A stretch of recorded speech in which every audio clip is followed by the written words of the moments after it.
Muy buenas y bendecidas noches, señores. Calurosas noches, bienvenidos. Bendito Padre, gracias, Señor.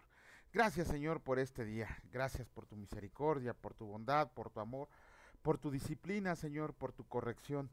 Te agradecemos, Señor, por estar presentes diariamente en nuestra vida. Y te pedimos, Señor, que el día de mañana siga de nueva cuenta, redarguyéndonos tu palabra para vivir una vida de santidad. Bendito seas por siempre y siempre. Amén. Muy buenas noches, señores, bienvenidos. Pues ya estamos aquí y vamos a comenzar con la lectura. Vamos a comenzar con la reflexión que hace nuestro hermano Raimundo acerca del versículo del día de hoy, que fue del libro de Proverbios, capítulo 11, versículo 24. Permítanme. Siempre se me olvida cerrar la ventana. Ahora sí. Les decía que fue del libro de los Proverbios de Salomón, capítulo 11, versículo 24, y que escrito está: hay quienes reparten y les es añadido más, y hay quienes retienen más de lo que es justo, pero vienen a pobreza. Esta es una hermosa y amorosa forma de indicarnos el camino de la riqueza en todas nuestras áreas de oportunidad, que son únicas para cada uno conforme a los dones, talentos y habilidades otorgados por el Todopoderoso. Por lo tanto, hay que repartirlo sin excusa ni pretexto. ¿A quiénes? Pues a todos los que nos rodean, comprendiendo que ese es el deseo de Dios, su justicia de bien para todos. ¿Cómo? Primero con amor, cumpliendo como escrito está. Mas el fruto del Espíritu es amor, gozo, paz, paciencia, benignidad, bondad, fidelidad, humildad, mansedumbre, dominio propio. Todo esto lo tenemos todos y está comprobado que al ser obedientes, contra esto no hay ley, y con esa libertad y disposición de compartirlos recta y correctamente, estaremos con Jesús disfrutando todo. Aleluya.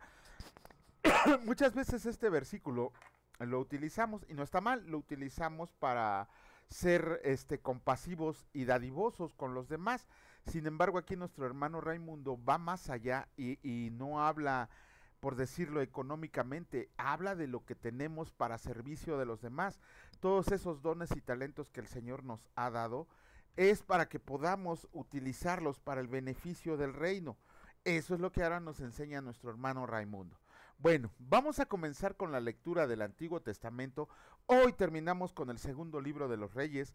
Comenzamos con el capítulo 24 y escrito está. Libro segundo de los Reyes, capítulo 24, escrito está. En su tiempo subió en campaña Nabucodonosor, rey de Babilonia. Joacim vino a ser su siervo por 3 años, pero luego volvió y se rebeló contra él. Pero el Señor envió contra Joacim tropas de caldeos, tropas de sirios, tropas de moabitas y tropas de amonitas, los cuales envió contra Judá para que la destruyeran, conforme a la palabra del Señor que había hablado por sus siervos los profetas. Ciertamente vino esto contra Judá por mandato del Señor, para quitarla de su presencia, por los pecados de Manasés y por todo lo que él hizo. Asimismo por la sangre inocente que derramó, pues llenó a Jerusalén de sangre inocente. El Señor, por tanto, no quiso perdonar. Los demás hechos de Joacim y todo lo que hizo, ¿no está escrito en el libro de las crónicas de los reyes de Judá? Y durmió Joacim con sus padres, y reinó en su lugar Joaquín su hijo.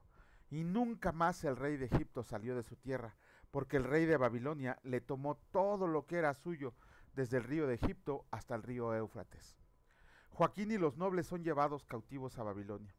De 18 años era Joaquín cuando comenzó a reinar, y reinó en Jerusalén 3 meses. El nombre de su madre fue Neusta, hija de Elnatán, de Jerusalén, e hizo lo malo ante los ojos del Señor, conforme a todas las cosas que había hecho su padre. En aquel tiempo subieron contra Jerusalén los siervos de Nabucodonosor, rey de Babilonia, y la ciudad fue sitiada. Vino también Nabucodonosor, rey de Babilonia, contra la ciudad, cuando sus siervos la tenían sitiada. Entonces salió Joaquín, rey de Judá, al rey de Babilonia, él y su madre y sus siervos y sus príncipes y sus oficiales, y lo prendió el rey de Babilonia en el 8º año de su reinado. Y sacó de ahí todos los tesoros de la casa del Señor y los tesoros de la casa real, y rompió en pedazos todos los utensilios de oro que había hecho Salomón, rey de Israel, en la casa del Señor, como el Señor había dicho. Y llevó en cautiverio a toda Jerusalén, a todos los príncipes y a todos los hombres valientes, hasta 10,000 cautivos, y a todos los artesanos y herreros.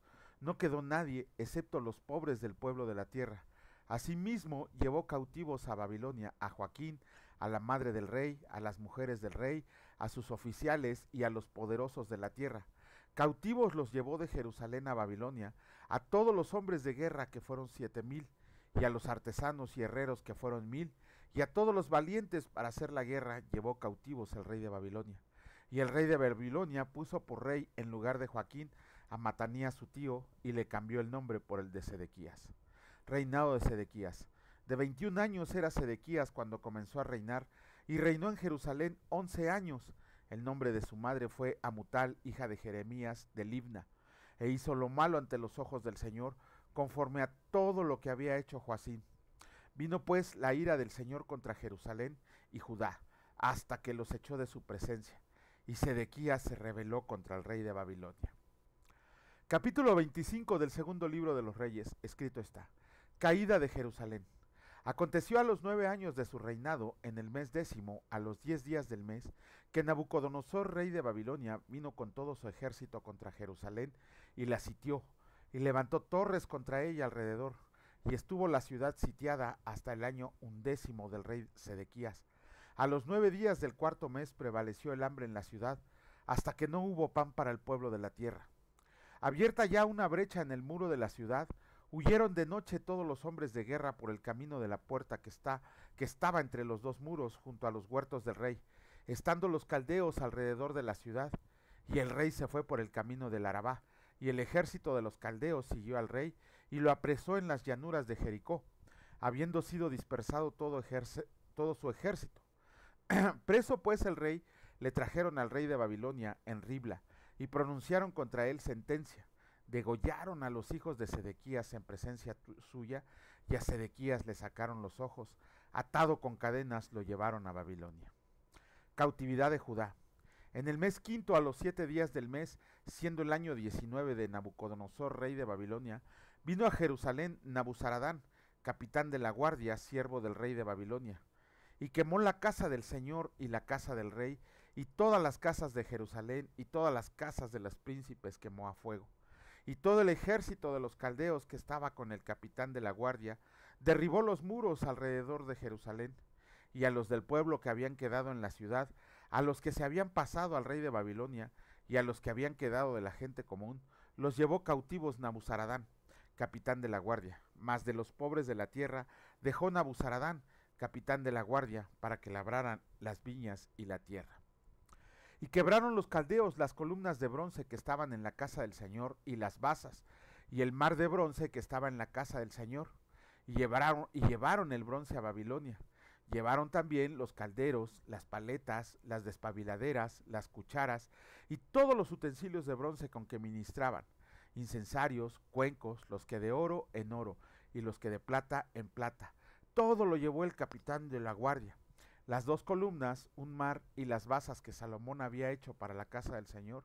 No fue posible pesar todo esto. La altura de una columna era de 18 codos, y tenía encima un capitel de bronce. La altura del capitel era de 3 codos, y sobre el capitel había una red, y granadas alrededor. Todo de bronce, e igual labor había en la otra columna con su red. Tomó entonces el capitán de la guardia al primer sacerdote Seraías, al segundo sacerdote Sofonías, y 3 guardas de la vajilla, y de la ciudad tomó un oficial que tenía a su cargo los hombres de guerra, y 5 varones de los consejeros del rey que estaban en la ciudad, el principal escriba del ejército que llevaba el registro de la gente del país, y 60 varones del pueblo de la tierra que estaban en la ciudad. Estos tomó Nabuzaradán, capitán de la guardia, y los llevó a Ribla, al rey de Babilonia, y el rey de Babilonia los hirió y mató en Ribla, en tierra de Amat. Así fue llevado cautivo Judá de sobre su tierra. El remanente huye a Egipto. Y el pueblo que Nabucodonosor, rey de Babilonia, dejó en tierra de Judá, puso por gobernador a Gedalías, hijo de Ahicam, hijo de Safán. Y oyendo todos los príncipes del ejército, ellos y su gente, que el rey de Babilonia había puesto por gobernador a Gedalías, vinieron a él en Mizpa, Ismael, hijo de Netanías, Johanán, hijo de Carea, Seraías, hijo de Tanurmet, Netofatita, y Jaazanías, hijo de un Maacateo, ellos con los suyos. Entonces Gedalías les hizo juramento a ellos y a los suyos, y les dijo: no teman de ser siervos de los caldeos, habiten en la tierra y sirvan al rey de Babilonia, y les irá bien. Mas en el mes séptimo vino Ismael, hijo de Netanías, hijo de Elisama, de la sirpe real, y con él 10 varones, e hirieron a Gedalías, y murió, y también los de Judá y los caldeos que estaban con él en Mizpa. Y levantándose todo el pueblo, desde el menor hasta el mayor, con los capitanes del ejército, se fueron a Egipto por temor de los caldeos. Joaquín es libertado y recibe honores en Babilonia. Aconteció a los 37 años del cautiverio de Joaquín, rey de Judá, en el mes 12º, a los 27 días del mes, que Evil-Merodac, rey de Babilonia, en el primer año de su reinado, libertó a Joaquín, rey de Judá, sacándolo de la cárcel, y le habló con benevolencia, y puso su trono más alto que los tronos de los reyes que estaban con él en Babilonia. Y le cambió los vestidos de prisionero, y comió siempre delante de él todos los días de su vida. Y diariamente le fue dada su comida de parte del rey, de continuo todos los días de su vida. Con esto terminamos la lectura correspondiente del día de hoy del Nuevo Testamento. También terminamos ya el segundo libro de los Reyes. Y aquí en estos 2 capítulos desgraciadamente vemos cómo le fue a Judá, ¿no? Cómo fue destruida Judá, fue erradicada de la tierra que el Señor le había dado, de la tierra prometida. Fueron asesinados todos sus príncipes, sus sacerdotes, sus nobles, los hijos de los reyes, sus mujeres. Barrió con ellos el Señor. Y no fue de un momento a otro. Si vemos que desde Jueces, desde antes de Jueces, desde que estaban con Moisés en el exilio, el Señor les decía: cumplan mis estatutos, mandamientos y decretos, y les va a ir bien. Lo único que tienen que hacer es estar presentes aquí. No tienen que irse tras dioses ajenos, pero parece que les dijo: vayan y adoren a cualquier piedra, a cualquier imagen que se les presente, para que ustedes puedan seguir viviendo, ¿no? El Señor se lo advirtió por medio de los profetas, por medio de los sacerdotes, por medio de mucha gente, y ninguno de ellos quiso entender. De hecho, aquí se ve muy, ¿cómo decirlo? Como que muy rápido la toma de Jerusalén y de Judá, ¿no? Y lo que leemos es atroz.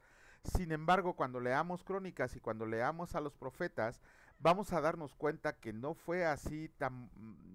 Fue peor de lo que nos podemos imaginar, ¿no? De lo que acabamos de leer, porque hubo canibalismo en Israel y en Judá, hubo asesinatos, hubo robos, hubo gente que llegó y destruyó todo, tal cual. ¿Se acuerdan esa fastuosidad que había hecho Salomón de templo? No quedó ni el recuerdo cuando Nehemías y ¿cómo se llama? Zorobabel y Nehemías, Zorobabel y Esdras regresaron a reconstruir el templo. La gente que había visto el esplendor del templo se puso a llorar cuando vieron el templo reconstruido, ¿no? Pero bueno, lo vamos a leer más adelante, no hay que spoilearlos.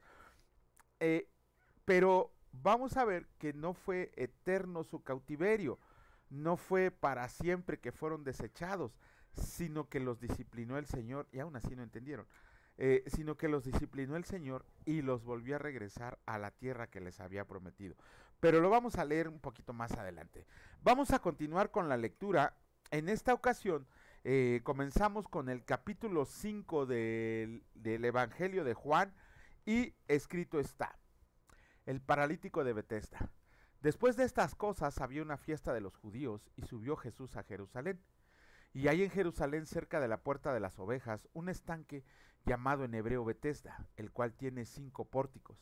En estos yacía una multitud de enfermos, ciegos, cojos y paralíticos, que esperaban el movimiento del agua, porque un ángel descendía de tiempo en tiempo al estanque y agitaba el agua, y el que primero descendía al estanque, después del movimiento del agua, quedaba sano de cualquier enfermedad que tuviera. Y había ahí un hombre que hacía 38 años que estaba enfermo. Cuando Jesús lo vio acostado y supo que llevaba ya mucho tiempo así, le dijo: ¿quieres ser sano? Señor, le respondió el enfermo, no tengo quien me meta en el estanque cuando se agita el agua, y entre tanto que yo voy, otro desciende antes que yo.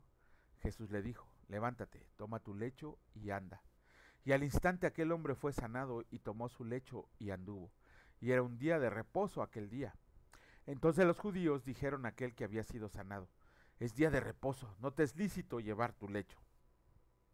Él le respondió: el que me sanó, él mismo me dijo: toma tu lecho y anda.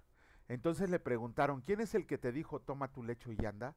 Y el que había sido sanado no sabía quién fuera, porque Jesús se había apartado de la gente que estaba en aquel lugar. Después le halló Jesús en el templo y le dijo, mira, has sido sanado, no peques más para que no te venga alguna cosa peor.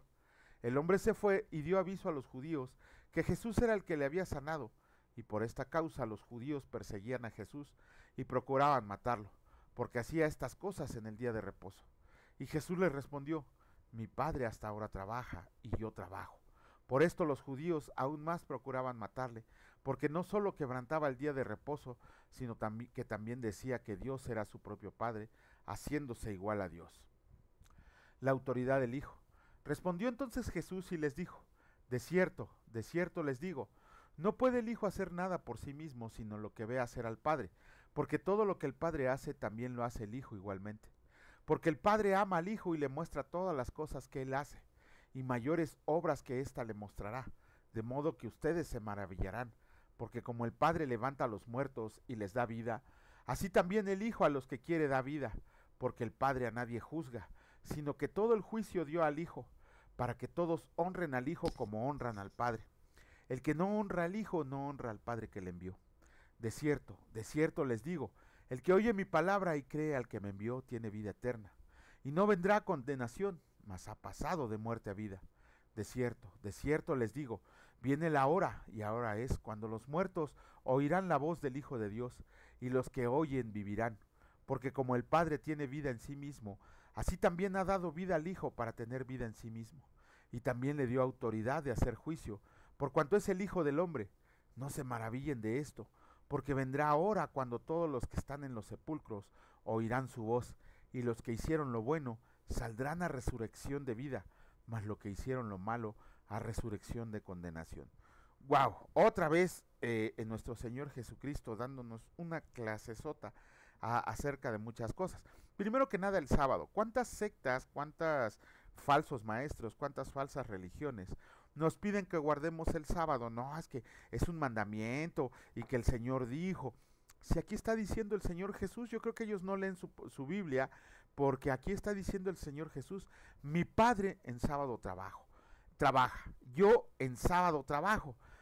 Ya leímos que dice que el sábado se hizo para Jesús y no Jesús para el sábado. Entonces es una total mentira que aquellos que nos quieren enseñar que el sábado debemos descansar, todas esas sectas, todas esas falsas religiones que vienen y nos tocan la puerta y dicen que el sábado no se debe de trabajar, pues hay que mostrarles estos pasajes de la Biblia, ¿no? Bueno, algunos dicen que fueron tergiversados, pobres, ¿no? Cuando les das una clase de Biblia, hasta se van enojados. Pero aquí dice el Señor, mi Padre en sábado trabaja, yo en sábado trabajo, dice Jesús.